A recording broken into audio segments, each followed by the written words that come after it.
नाजरीन, मैं हूं बिस्मिल आफ्ताब आलम और आप देख रहे हैं उर्दू हिंदी नॉलेज चैनल। आइए जिस टॉपिक पर हम लोग बात करते हैं रोज़ उसी पर आगे बात कर रहे हैं। और आपको मालूम है LT ग्रेड का मेंस का एग्ज़ाम जो है वो होने वाला है। और मैंने आपको बताया था कि 3 चीज़ें आपसे एग्ज़ाम में चेक की जाएंगी: आपका तलफ़्फ़ुज़ लिखने का तरीक़ा, आपके मज़मून में गहराई और आपके मज़मून में तसलसल। ये 3 चीज़ें आपके मज़मून में हैं, आप 100% कामयाब हो जाएंगे। और यही चीज़ देखना चाहता है, इसी चीज़ को हम सिखाने की कोशिश करते हैं। मैं पढ़ाता नहीं, मैं सिखाने की कोशिश करता हूँ। मैं रोज़ कहता हूँ कि आप नए टॉपिकों पर लिखिए और आप बनी बनाई परंपरा से आगे बढ़िए। आपसे सिलेबस के पीछे जितना आप दौड़ रहे हैं उतना आप फाइट से बाहर हो रहे हैं। ये बात समझने की कोशिश कीजिए। आप जितना पढ़ते हैं उससे तिगना या चौगना मतलब आपको लिखने की ज़रूरत है, प्रैक्टिस।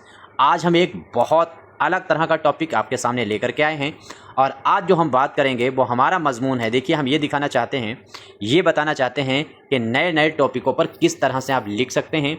और आप जो है फिर कोई भी टॉपिक आपको दिया जाए आप उस पर अपनी कलम के जौहर दिखा सकते हैं और कामयाबी हासिल कर सकते हैं। आप लोगों की तरफ से कमेंट आता है आप किस किताब से पढ़ा रहे हैं, तो मेंस के लिए कोई किताब नहीं है और ना ही कोई किताब से आप कामयाब हो पाएंगे। एक बात पक्की है कि 100 क्लास हम आपके सामने कराएंगे और उसमें ये कला सिखा देंगे कि आपको कोई भी क्वेश्चन अगर आ जाए तो लिखना कैसे है। और प्लस ये 100 में से 20 क्वेश्चन आपके सामने फंस जाएंगे और 20 ही क्वेश्चन आने वाले भी हैं। इंशाल्लाह आप कामयाब हो जाएंगे। आप जुड़े रहिए और नए हैं तो चैनल को सब्सक्राइब करिए। आज हम नया टॉपिक इसीलिए लेकर के आए हैं ताकि आप समझ पाएँ कि हम अपनी तरफ से अपने ख़्याल से मजमून लेकर के आते हैं। आज हम जो बात करेंगे वो ईरान के सियासी नज़रियात और उम्मत मुस्लिमा के लिए पैगाम पर एक मुख्तसर नोट। तो अब ईरान, चूँकि ईरान की जो कंडीशन है या जिसमें ईरान की खूबी पर हम बात करना चाहें तो चूँकि 200 लफ्ज़ में हम आपके सामने बात करेंगे, अगर ये 2000 लफ्ज़ों में पेज में हम बात करें या हम 50,000 लफ्ज़ों में भी बात करें तब भी कम है। जो उसने करके दिखाया वो इससे पहले दुनिया की हज़ारों साल की तारीख़ में किसी ने करके नहीं दिखाया था।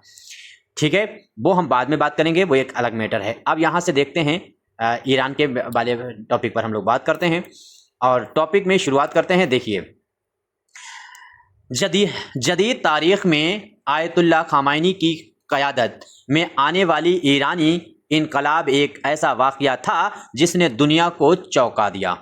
चूँकि ये वो शख्स हैं जिन्होंने ईरान की तकदीर और तस्वीर दोनों चेंज की हैं, तो इनका नाम हमेशा मतलब जो है तक क़यामत तक रहना चाहिए। चूँकि इन्होंने ही ईरान को इस्लामिक रिवोल्यूशन में ढाल करके यहाँ तक पहुँचाया है।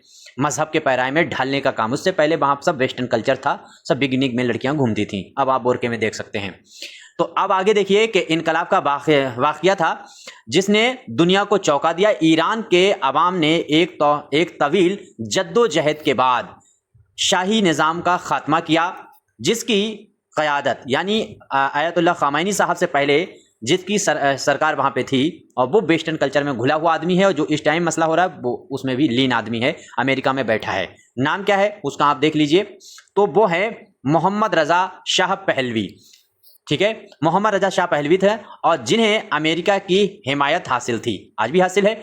ये तब्दीली किसी एक लम्हे की फतेह नहीं थी बल्कि अवामी इत्तेहाद। अब यहाँ से समझिए, ऐसे नहीं कोई देश जो है इतना कामयाब होता है।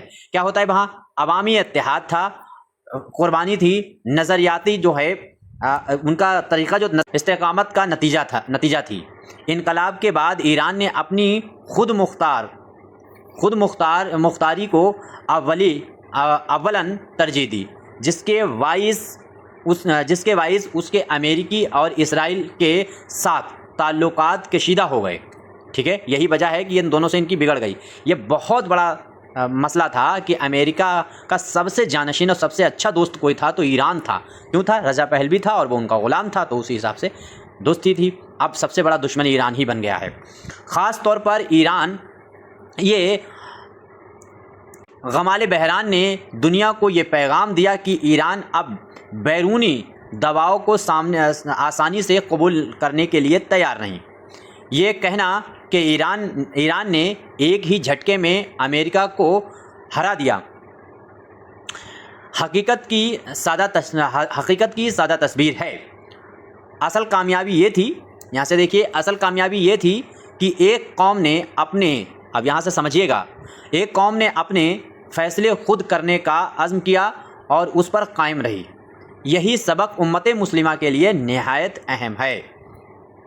आज हमें ये समझने की ज़रूरत है कि ताकत सिर्फ नारों या जज्बात में नहीं, बल्कि अब देखिए ताकत किस में है, बल्कि क्या करना चाहिए, इल्म, इत्तेहाद, इंसाफ, मजबूत और माशियत में पोशीदा है।